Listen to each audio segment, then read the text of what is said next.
For those of you guys who do YouTube like me, can you guys ever relate to when you have to make like 5 videos in one day? And it's like really stressing you out. I'm going to make one of them today. And that's going to be a review of the Half-Blood Prince. Because while I do want to talk about the Detective Pikachu trailer really bad. And I haven't seen Toy Story 4 teaser trailer because I want to do a trailer reaction to that. And then, yeah, there's a lot of stuff going on. But I'm going to review Half-Blood Prince first because it's more vital before I watch Fantastic Beasts. So, let's do it. Here comes the money. Here we go. Money talk. Here comes the money. Money, money, money,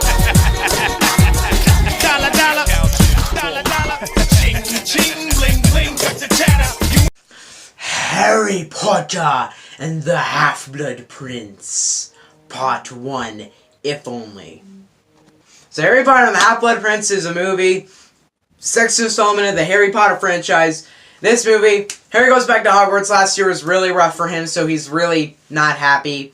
He goes back to Hogwarts. He sees Malfoy's being suspicious. The Dark Lord is on the rise. Fishy confirmed that he is back, and everyone's like, the tensions are rising.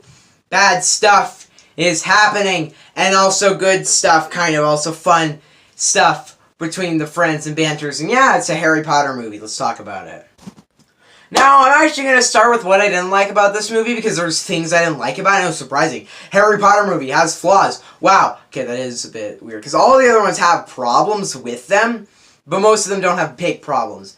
This one has a couple that glare out to me. One, the tone. The lighting is dark. Like, it's too dark. Like, it's this kind of grainy. It's like this kind of brownish sometimes. It doesn't look really that good. And while there are supposed to be dark times, it works, but not for scenes that are supposed to be happy. Like, there's a dance, and it's like dark, this darker, like, kind of grayish color, and it just doesn't really work for me.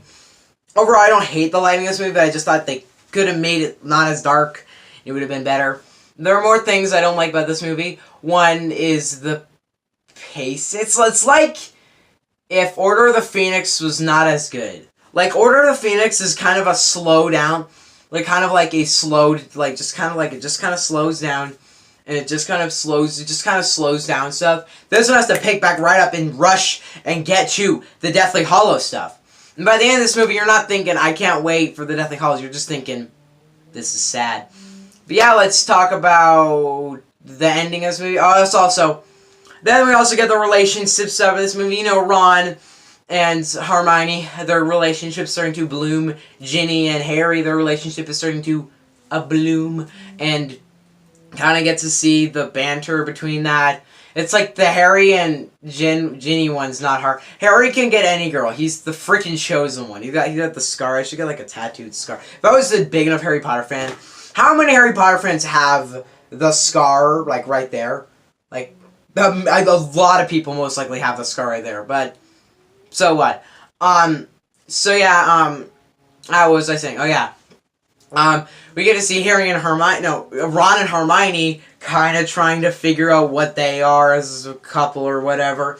Ron falls in love with this one girl who is really not that good of a person, Lavender. And yeah, then there's like this whole relationship. I thought that was kind of funny, very entertaining to watch. It's not as good as the banter and stuff like that in either Order of the Phoenix or Goblet of Fire, but it's still good.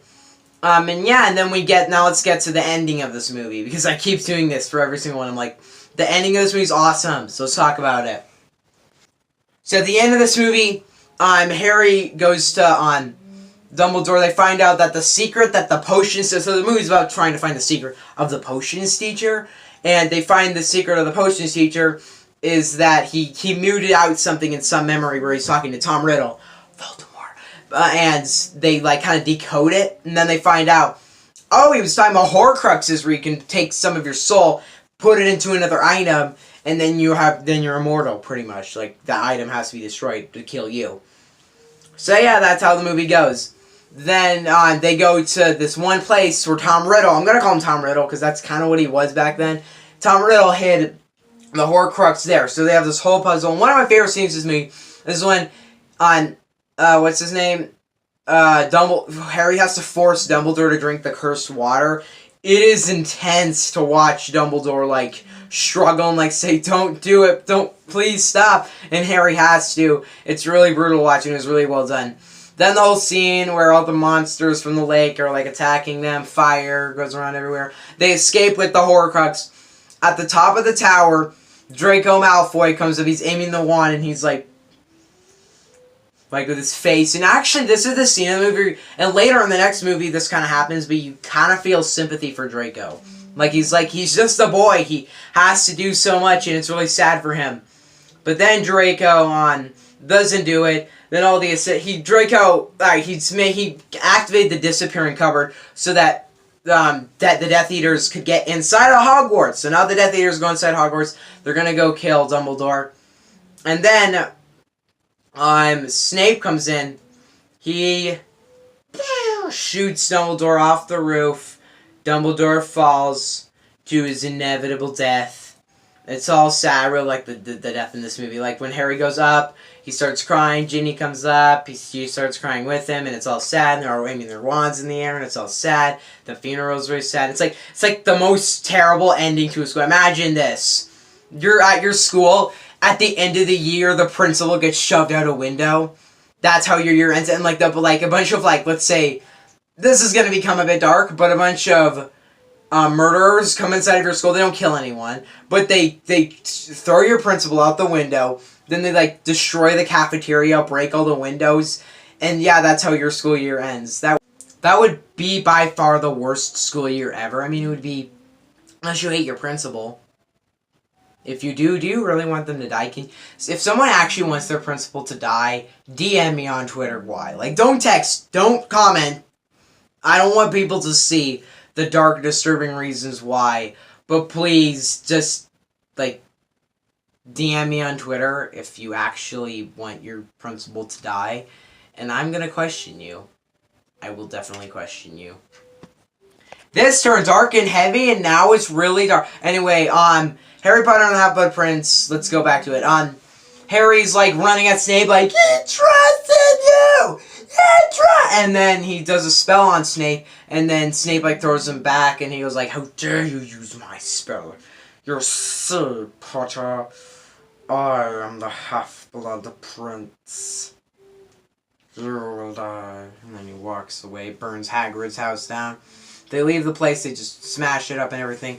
Hogwarts is in a bad time, my friends. Okay, this is pretty embarrassing, but I forgot to give this movie an out of 10 rating while recording it. So here you go, I'm gonna give The Half-Blood Prince an 8 out of 10. Now back to the review. It's in a bad time, but what's next? What's happening next? Ooh, tomorrow, both Deathly Hallows reviews. Part 1 and Part 2. Bye! See you guys next time, and then Fantastic Beasts review. Wednesday, Crimes of Grindelwald's review. Thursday night. Bye!